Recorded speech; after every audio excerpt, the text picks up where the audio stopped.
kerajaan memutuskan untuk melaksanakan Perintah Kawalan Pergerakan.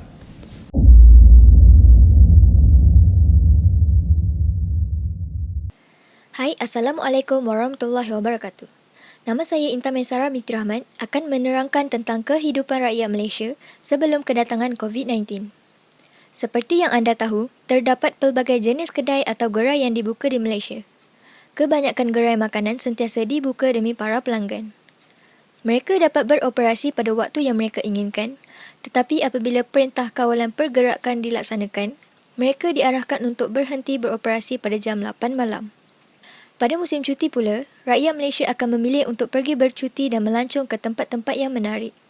Tetapi disebabkan oleh kes COVID-19 meningkat secara mendadak, tempat-tempat pelancongan terpaksa ditutup. Sebelum COVID-19 ini menjadi semakin parah, kadar kemiskinan di Malaysia adalah masih rendah. PKP menyebabkan rakyat Malaysia hilang pekerjaan, hilang punca pendapatan dan terbeban dengan komitmen mereka.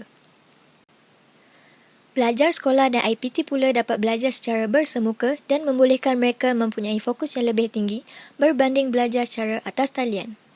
Rakyat Malaysia juga sebelum ini bebas untuk menuju ke destinasi yang mereka inginkan, seperti pergi ke pusat membeli belah, menonton wayang dan pergi ke acara terbuka tanpa ada halangan. Kebiasaannya, rakyat Malaysia akan meluangkan masa untuk beriadah atau bersukan pada petang hari atau hujung minggu. Tetapi, setelah Malaysia mempunyai wabak COVID-19, semua aktiviti riadah dan sukan adalah tidak dibenarkan.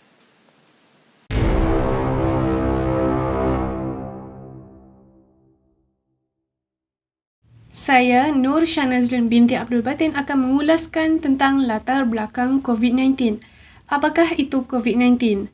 Pada pertengahan bulan Disember 2019, dunia dikejutkan dengan wabak virus yang bernama coronavirus ataupun lebih dikenali sebagai COVID-19, singkatan untuk Corona Disease 19.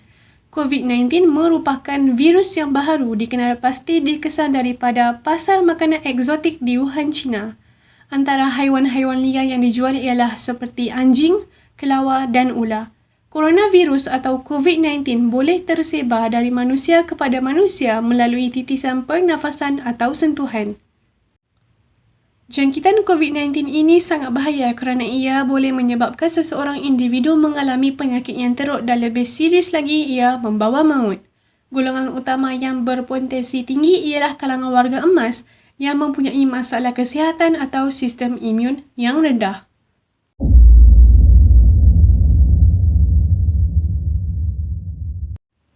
Antara gejala yang dialami apabila seseorang itu dijangkiti wabak virus ini ialah demam, batuk dan sukar bernafas.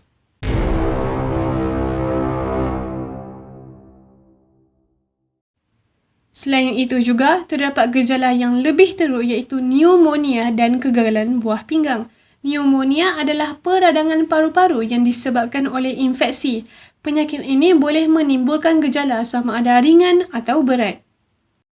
Seterusnya, kita beralih kepada cabaran yang dihadapi oleh rakyat Malaysia sepanjang Perintah Kawalan Pergerakan.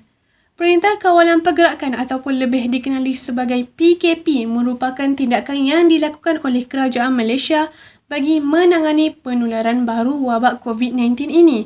Sudah terang lagi bersuluh, tindakan ini sangat memberi cabaran kepada rakyat Malaysia. Antara pihak yang terlibat ialah negara, perniagaan dan individu. Negara. Penularan wabak COVID-19 di Malaysia ini bukan sahaja memberi impak yang sangat serius atau buruk, malah hampir melumpuhkan makroekonomi dan kestabilan ekonomi negara.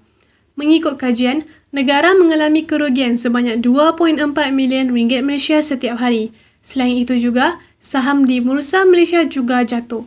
Hal ini berpunca kerana para pelabur menjual saham mereka dan dalam pada masa yang sama, harga pasaran jatuh mendadak.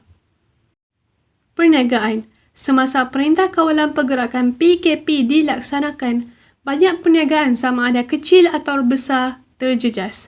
Mereka berdepan dengan masalah di mana kesemua operasi perniagaan terpaksa diberhentikan serta-merta. Hal ini membuatkan keuntungan para usahawan semakin berkurangan. Bagi perniaga yang menjual makanan, mereka terpaksa bertukar kepada kaedah baru iaitu platform atas talian. Selain itu, kejatuhan sektor berlaku ditambah dengan penutupan kilang. Hal ini membuatkan segala aktiviti ekspor dan import tidak dapat dijalankan.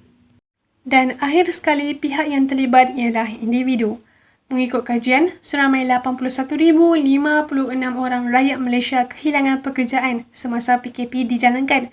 Dan dalam masa yang sama, keadaan ini menjurus kepada kenaikan kadar pengangguran sebanyak 4.5%.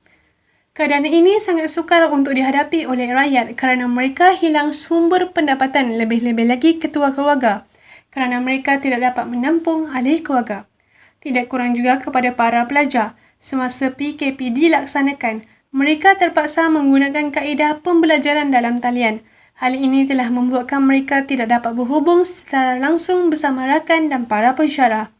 Bagi sesetengah daripada mereka mempunyai masalah kewangan dan kelajuan internet, keadaan ini membuatkan mereka berasa tertekan dan terbeban.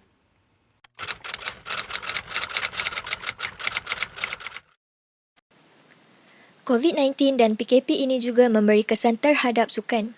Menurut sumber dari Astro Awani, acara sukan berprestij antarabangsa adalah ditunda bagi mengelakkan daripada atlet dan pegawai sukan daripada dijangkiti COVID-19. Perkara ini adalah bertujuan untuk menjaga keselamatan dan kesihatan mereka. Jika atlet dijangkiti, mereka tidak dapat menjadi wakil atlet negara sehinggalah mereka sembuh dari virus COVID-19 tersebut. Kejohanan sukan di dalam dan luar negara adalah dibatalkan dan ditangguh disebabkan oleh wabak ini meskipun para atlet telah membuat persiapan bagi acara sukan Olimpik tersebut.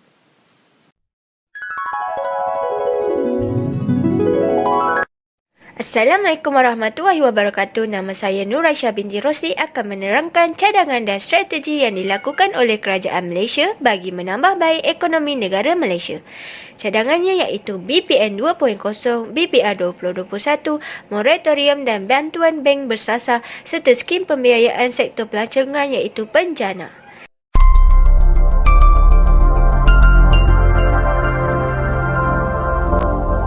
Yang pertama iaitu BPN 2.0.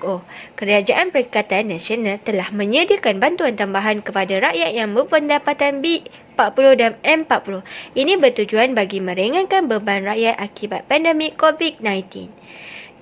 BPN merupakan menerusi kenyataan yang dikeluarkan oleh Lembaga Hasil Dalam Negara Malaysia kerangka inisiatif tambahan pakej rangsangan ekonomi prihatin rakyat. Kerajaan Malaysia telah memperkenalkan bantuan prihatin nasional BPN 2.0 kepada rakyat Malaysia.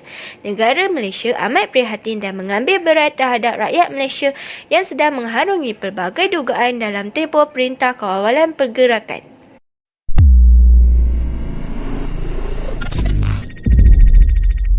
Yang kedua, BPR 2021 atau Bantuan Prihatin Rakyat adalah merupakan satu bentuk bantuan baharu yang bakal menggantikan BSH yang merupakan pergantian kepada bantuan sedia ada iaitu Bantuan Sara Hidup BSH pada tahun 2021 ini. Seterusnya, di dalam Belanjawan 2021 yang dibentangkan oleh Tan Sri Muhyiddin Yassin menyuarakan tentang BPR ini untuk disalurkan kepada rakyat Malaysia. Kerajaan tidak pernah jemu dan mengabaikan kebajikan dan kesukaran dengan mencari inisiatif dalam mengurangkan bebanan yang dipikul oleh rakyat menerusi bantuan-bantuan yang dipertimbangkan ini.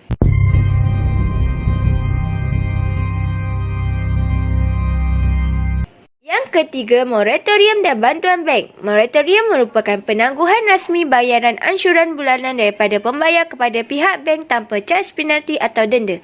Selama tempoh 6 bulan, pelanggan bank tidak perlu membayar ansyuran bulanan untuk pinjaman mereka.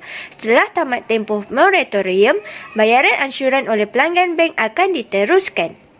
Tambahan pula dalam Belanjawan 2021 oleh Menteri Kewangan Tengku Datuk Seri Zafrul Tengku Abdul Aziz menyatakan bahawa institusi perbankan telah menawarkan moratorium lanjutan telah diberikan kepada mereka yang hilang pekerjaan serta kepada individu dan PKS yang pendapatannya terjejas oleh wabak COVID-19. Cetakan majalah Ringgit yang merupakan penerbitan usaha sama antara Bank Negara Malaysia dan Fongkap menjelaskan tentang lanjutan moratorium dan bantuan bank bersasar ini. Ternyata skim moratorium ini memberi ruang kelegaan dan keringanan sementara terutamanya kepada golongan yang terjejas kerana mengalami kehilangan hasil pencarian dan pendapatan bagi melangsungkan kehidupan akibat daripada pandemik COVID-19 ini. Akhir sekali, langkah dan strategi yang dilakukan oleh negara Malaysia dalam menambah baik ekonomi negara Malaysia dalam sektor pelancongan dan percutian. Penyumbang ketiga terbesar kepada ekonomi Malaysia adalah dalam sektor industri pelancongan. Hal ini dapat dilihat dari segi tenaga pekerja yang menceburi dalam industri pelancongan yang dianggarkan seramai 3.2 juta pekerja pada tahun 2019.